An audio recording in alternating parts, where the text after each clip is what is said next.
여러분들은 새만금 사업에 대해 얼만큼 알고 계신가요? 우리에게 새만금 간척지 사업은 정치적인 면에서 이슈가 되기도 했고요. 환경 생태학적인 관점에서 논쟁의 중심이 되기도 했습니다.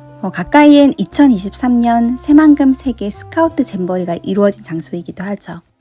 이번에 이런 새만금 간척지 현장을 다녀올 수 있는 좋은 기회가 생겨 그 지역 명소를 관광하며 새만금에 대해 제대로 이해해볼 수 있는 시간을 가졌어요. 저는 보통 지역을 다닐 때 그 지역 지도를 먼저 펼쳐놓고 보는데요. 지금 보시는 것처럼 새만금은 전북 군산, 김제, 부안 세 지역의 앞바다의 갯벌을 메워 만든 간척지입니다. 바로 새만금이라는 어원이 전국 최대의 곡창지대인 만경평야와 김제평야가 합쳐져 새로운 땅이 생긴다는 뜻으로 이 지역 일대를 의미하죠. 이런 새만금이라는 지역명이 널리 알려지게 된 건 1987년 7월 정부가 새만금 간척종합개발사를 발표하면서부터였습니다. 당시 정부는 대선을 앞둔 시점에서 단군 이래 최대 규모의 간척 사업을 공약으로 내놓았고요. 그리하여 1989년 11월 새만금 종합개발사업 기본계획을 수립했고 1991년 11월 새만금 방조제 공사를 착공하여 현재까지도 추진 중입니다. 그 최초의 시작은 농업 용지를 위한 간척 사업이었는데요. 지금은 그 모습을 많이 달리하고 있죠. 1991년 초기 구상안만 봐도 100% 농수산 중심 개발이었는데 2007년 복합 개발로 돌아서면서 농업 용지와 비농업 용지가 7대3.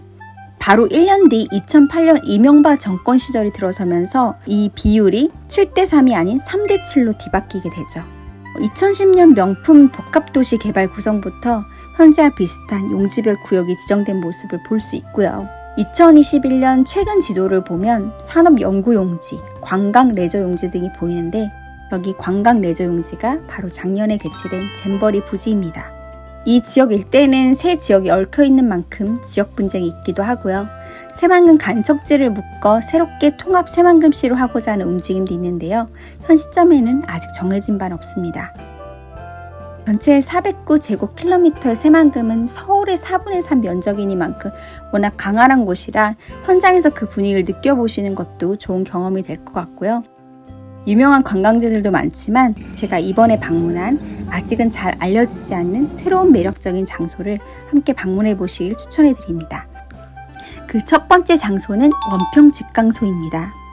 이곳은 백정 출신의 동록계가 대접죽 김덕명 장군에게 신분 차별 없는 세상을 만들어달라며 헌납한 곳인데요. 동학 농민군은 이곳에서 잘못된 정치를 바로잡고 신분을 해방하는 등 평등사회를 만들고자 했습니다. 당시에 벌써 남녀 평등과 신분제 폐지를 주장했는데요. 굉장히 앞서갔다고 볼 수 있죠. 이렇게 동학 농민혁명 당시 농민군이 설치한 원평 직강소가 현재는 복합문화 공간으로 탈바꿈했습니다. 조금 있다가 시작을 끝나면 좋은 노래를 불러주시면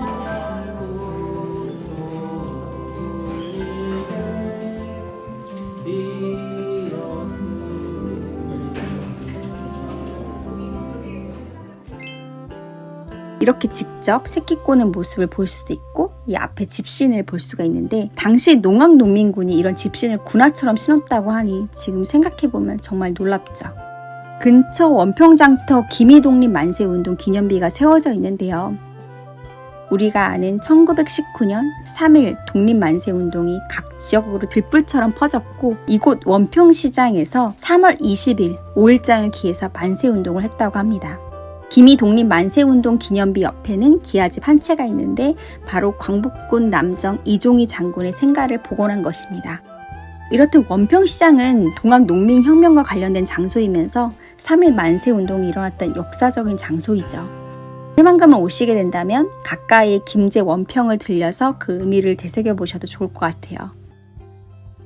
그 다음으로 새만금 간척 사업의 영향을 받은 수질을 개선하고 동식물에게 안정적인 서식 환경을 제공하기 위해 조성된 새만금 환경생태단지를 다녀왔습니다. 이곳은 방문자 센터 및 해설 프로그램을 운영하고 있는데요. 이렇게 친환경 전기차를 타고 이동하면서 편하게 해설을 들을 수 있어서 정말 좋았어요. 새만금 환경생태용지는 2050년까지 4단계로 나눠 조성할 예정으로 그 중에 1단계인 새만금 환경생태단지가 약 78.6만 평방미터, 축구장 110개 규모의 광활한 규모라고 합니다.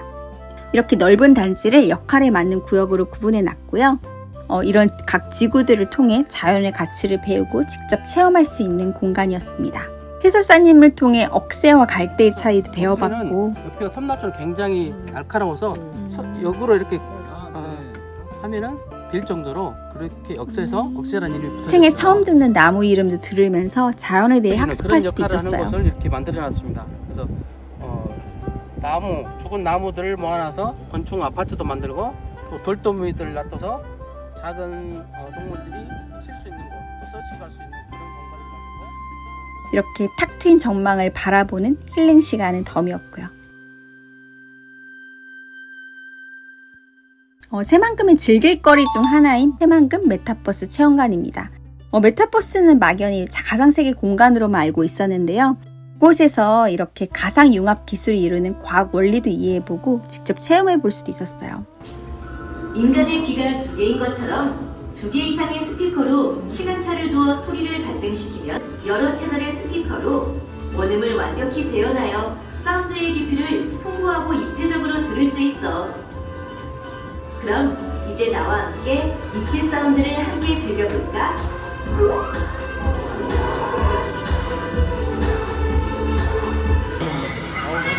메타버스 어트랙션을 통해 짜릿한 순간을 맛보았고요. 특히 높이 12m, 지름 18m의 원통형의 이 가상 세계홀에서는 초대형 공간에서 연출되는 몰입형 미디어 아트를 통해 빠질 수 있는 시간을 가졌습니다.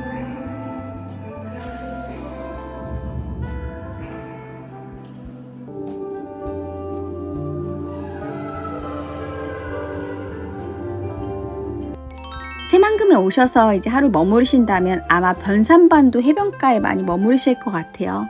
곳은 마실 길이 잘 되어 있어 트레킹하기도 좋고요. 지금 유채꽃이 만발하던 시점이 살짝 지나 아쉽긴 하지만 변산 마실길 3코스, 적벽강 노을길의 멋진 풍경을 볼 수 있었고, 또 일몰이 아름다운 변산 마실길 4코스, 해넘이 솔섬길도 꼭 들리셨으면 하는 공간이에요. 솔섬은 이름처럼 소나무가 눈에 띄는데요. 일몰 시간이 딱 맞으면 저 소나무 모습과 해가 마치 용이 여의주를 품은 형상으로 만나볼 수 있다고 해요. 그 현장을 직접 보지는 못했지만 전체적인 풍경만으로도 힐링이 되는 그런 장소였습니다. 새만금을 처음 방문해서 이런저런 궁금한 부분이 많았는데 이런 점을 해소시켜준 곳, 바로 국립새만금 간척박물관입니다. 이곳은 국내 유일의 간척박물관으로 전시동에서는 국내의 간척의 역사를 비롯해서 새만금 지역의 역사 문화, 자연 생태, 미래 비전을 다양한 유물과 자료들을 통해 만나볼 수 있는데요. 저는 특히 우리나라뿐 아닌 다양한 국가에서 간척 사업을 통해 이루어진 지역이 많다는 사실이 놀라웠고요. 또 우리나라의 이 정치적인 상황에 맞게 어떻게 간척 사업이 변화해냈는지 영상을 통해 만나보는 것도 흥미로웠습니다.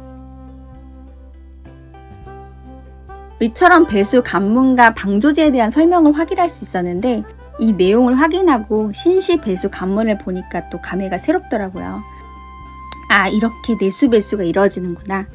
그동안 말로만 들었던 간척 사업을 눈으로 확인하는 의미 있는 시간이었어요. 그리고 이 새만금 방조제와 고군산로를 따라 선유도, 신시도, 장자도 등과 함께 고군산 군도의 중심을 이루는 문효도를 방문했습니다. 장구 모양의 섬과 그 옆에 술잔처럼 생긴 섬 하나가 붙어있어 무당이 상을 차려놓고 춤을 추는 모양이라고 해서 문효도라고 부른다는데요.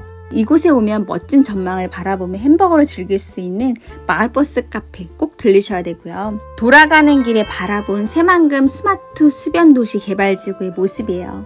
요즘 인구 소멸의 이슈가 큰 만큼 우려의 목소리도 나오고 있는데 이미 추진 중인 사업이니만큼 그 기대 효과를 잘 거둘 수 있길 바라봅니다.